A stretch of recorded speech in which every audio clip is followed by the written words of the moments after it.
Assalamualaikum warahmatullahi wabarakatuh. Perkenalkan, nama saya Yola Lastari Renata dengan NIM 2016-20432. Di sini saya akan menjelaskan apakah itu laporan singkat dalam bentuk bisnis. Laporan singkat dalam bentuk bisnis itu sendiri ialah laporan yang dibuat berdasarkan fakta-fakta yang dibutuhkan dalam suatu bisnis tertentu untuk mencapai tujuan di dalam organisasi itu sendiri.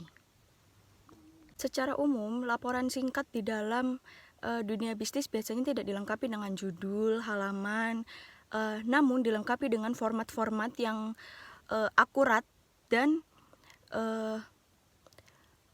terpercaya. Lah, bagaimana sih caranya membuat laporan bisnis yang baik? Laporan bisnis yang baik merupakan alat manajemen yang sangat penting dalam suatu organisasi itu sendiri.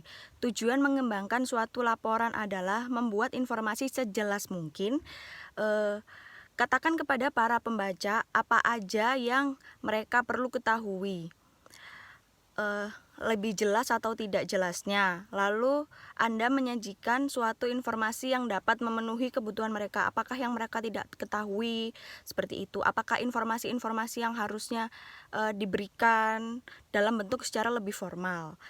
Biasanya informasi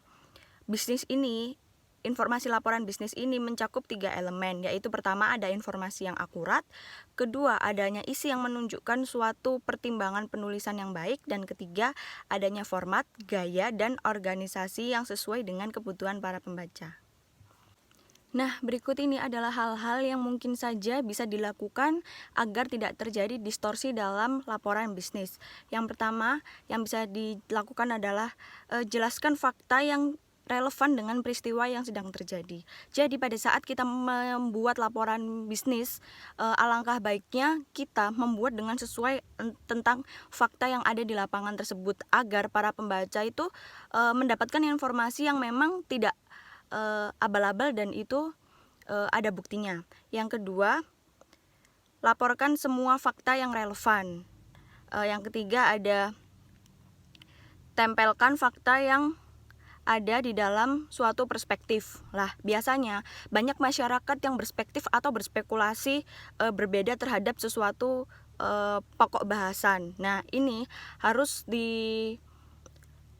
ditunjang dengan bukti-bukti yang akurat agar tidak terjadi perspektif-perspektif yang lainnya yang akhirnya menimbulkan semakin banyak laporan yang semakin tidak karuan. Lalu yang keempat ada memberikan bukti-bukti terhadap kesimpulan yang Anda buat. Lah, jadi waktu kita membuat laporan bisnis, alangkah baiknya kita juga membuat adanya bukti di situ, adanya bukti konkret terhadap laporan yang kita buat.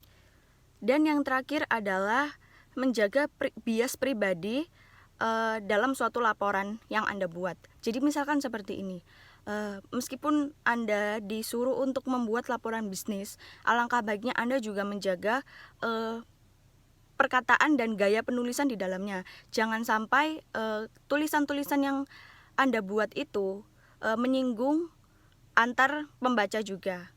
Sekian, terima kasih. Selanjutnya akan dijelaskan oleh rekan saya. Terima kasih atas kesempatannya. Perkenalkan, nama saya Bambang Sunarji dengan NIM 2017-210068. Di sini saya akan mempresentasikan mengenai keputusan yang baik. Nah, dalam membuat sebuah laporan tentunya kita bukan hanya untuk pribadi tetapi juga untuk kepentingan eksternal atau si pembaca. Oleh karena itu kita juga harus memperhatikan kata-kata yang sekiranya dapat menyinggung atau menyakiti hati si pembaca.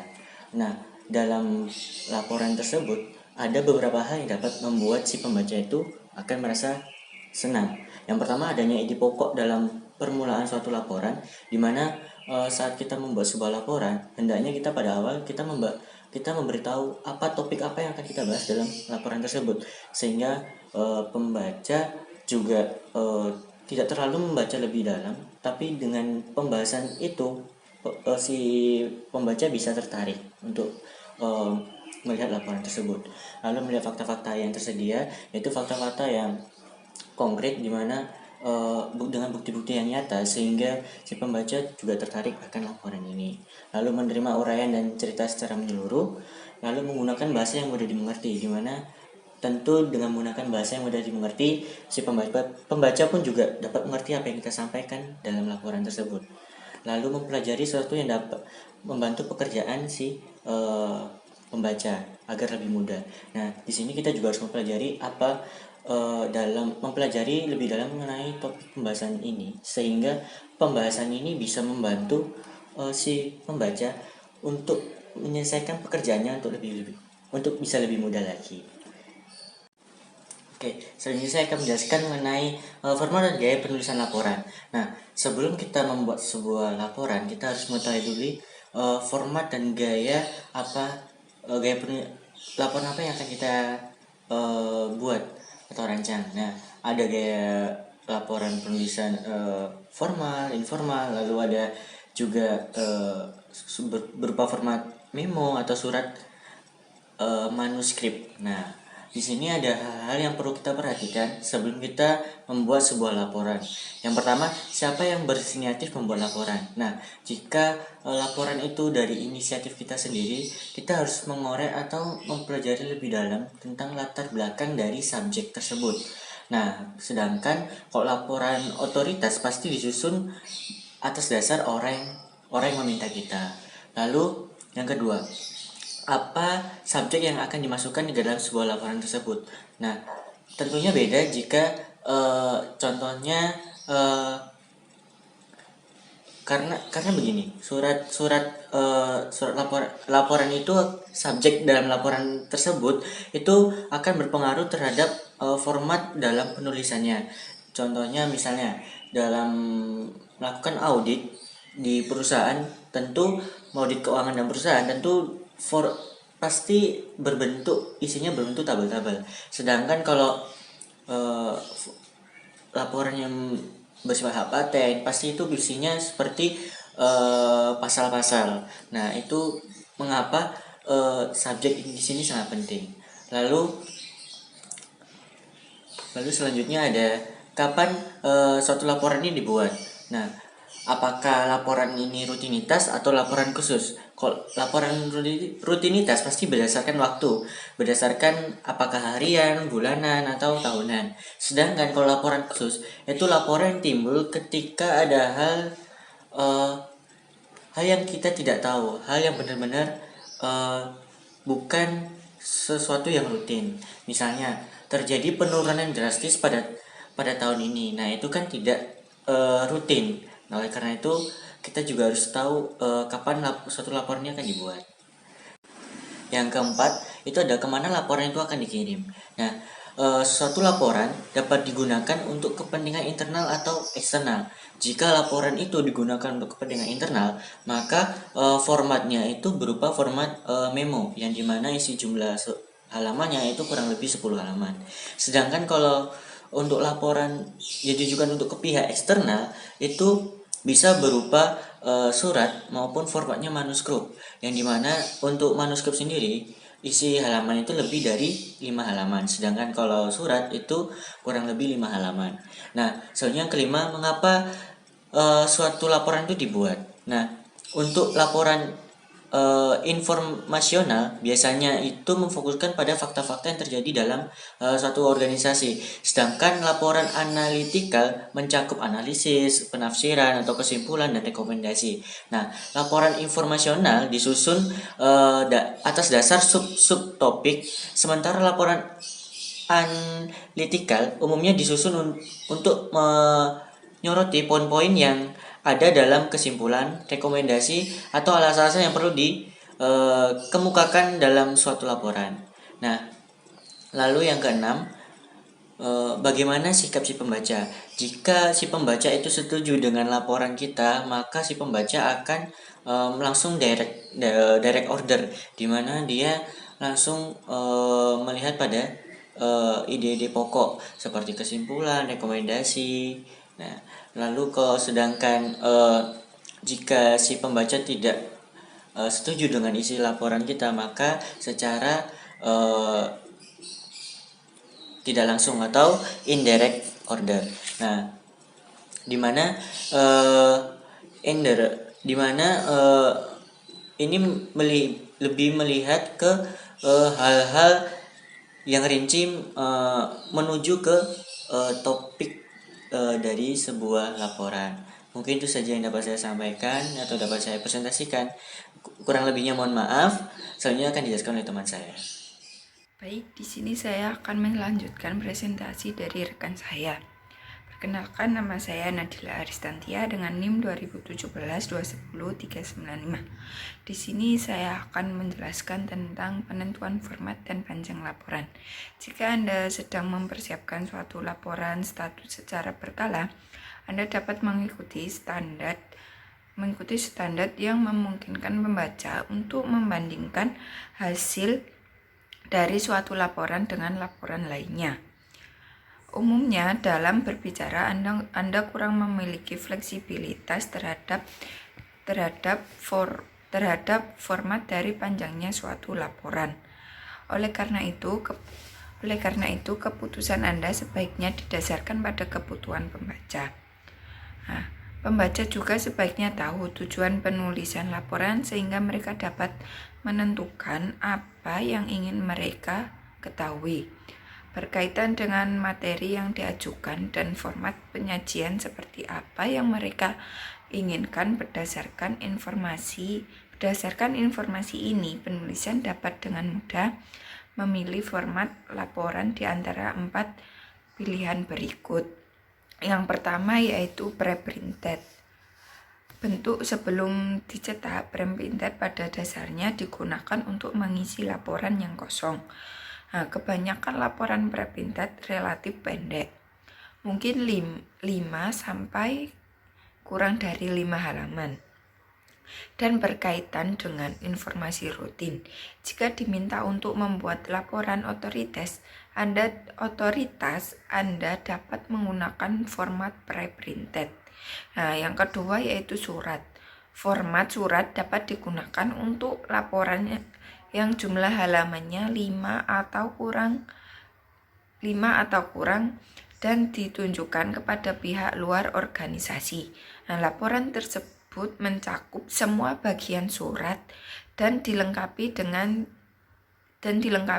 judul, catatan kaki, tabel, dan gambar.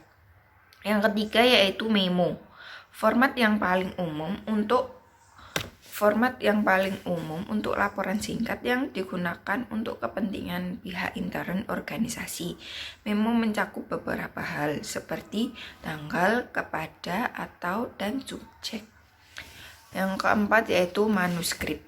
Laporan yang memiliki beberapa halaman sampai ratusan halaman memerlukan suatu pendekatan formal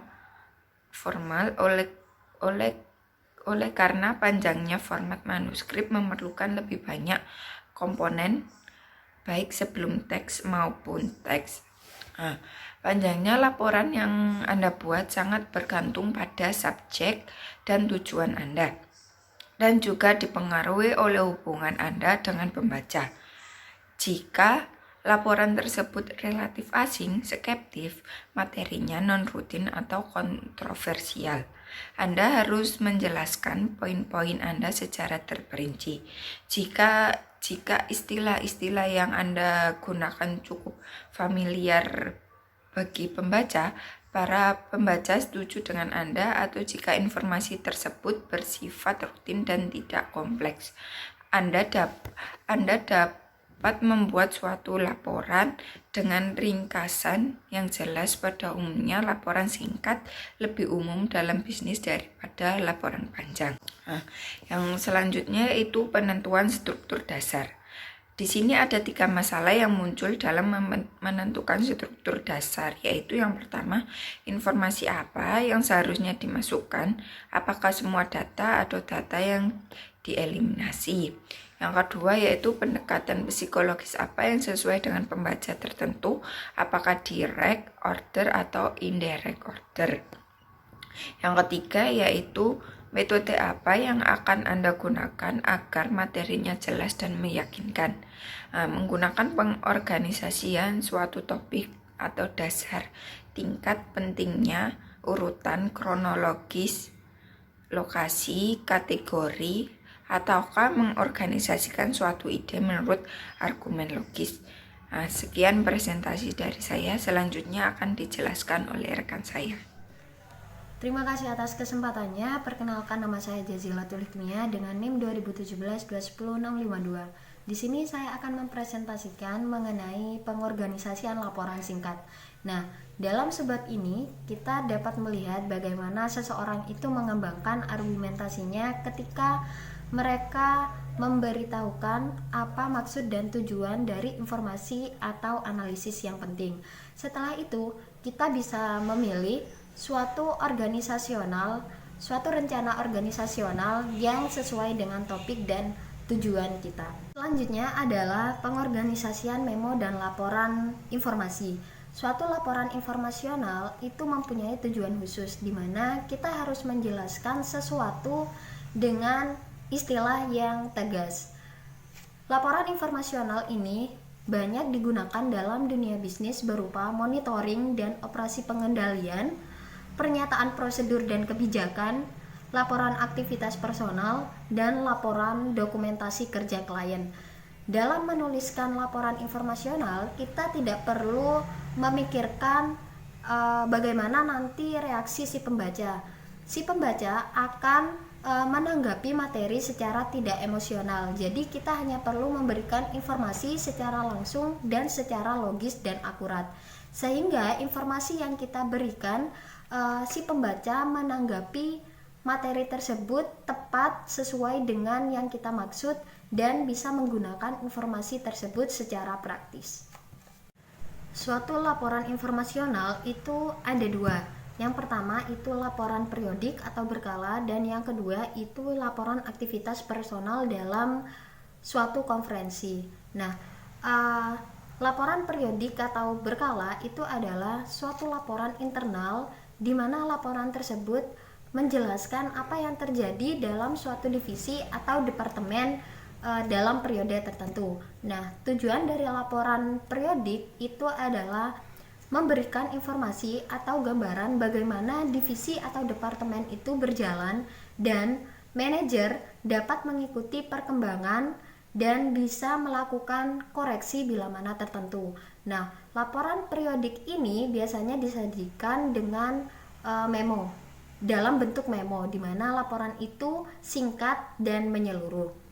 Selanjutnya adalah laporan aktivitas personal atau individu dalam suatu konferensi. Nah, laporan ini itu berisi mengenai deskripsi individual terhadap apa yang terjadi dalam suatu konferensi atau konvensi atau dalam perjalanan. Nah, maksud dari tujuan ini itu adalah untuk menginformasikan kepada manajemen setiap informasi penting atau keputusan yang muncul. Nah, laporan ini biasanya itu disajikan dalam format memo, sama seperti laporan periodik.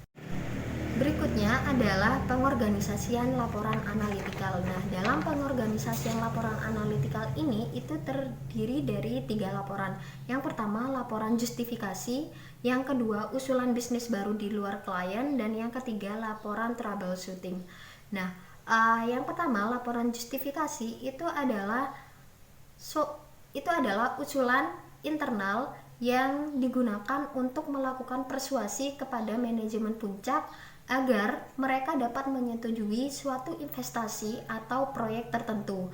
Nah, bila si pembaca ingin mengetahui tindakan apa yang diambil, maka kita dapat memberikan rekomendasi sebagai poin utamanya. Yang kedua adalah usulan bisnis baru di luar klien. Nah, usulan untuk pihak di luar klien ini dimaksudkan untuk memperoleh produk atau suatu proyek yang diterima oleh suatu bisnis atau pemerintah di luar klien. Nah, pendekatan yang biasanya digunakan dalam usulan ini itu adalah pendekatan langsung. Namun pengorganisasiannya itu menggunakan pernyataan permasalahan dan kemudian diikuti dengan pemecahan masalah. Yang ketiga itu adalah laporan troubleshooting. Nah, laporan troubleshooting ini adalah dokumentasi yang berorientasi kepada keputusan yang disusun untuk kepentingan manajemen puncak. Nah, dalam laporan ini kita perlu memberikan suatu argumentasi secara logis. Nah, poin utama dalam kerangka ini harus berkaitan dengan alasan-alasan yang mendasari kesimpulan atau rekomendasi, di mana masing-masing alasan itu harus kita cantumkan bukti atau dokumentasi yang telah kita kumpulkan dalam proses analisis. Kesimpulannya itu adalah laporan analitikal ini disusun berdasarkan keputusan pro dan kontra, dan laporan analitikal ini disusun juga dengan membandingkan beberapa alternatif dari serangkaian kriteria yang ada. Dan yang terpenting, kita memilih suatu struktur yang sesuai dengan proses yang kita gunakan dalam memecahkan masalah, sehingga tujuannya nanti itu adalah untuk memfokuskan si pembaca atas kesimpulan dan rekomendasi secara rasional. Sekian presentasi dari kelompok 5, kurang lebihnya mohon maaf. Wassalamualaikum warahmatullahi wabarakatuh.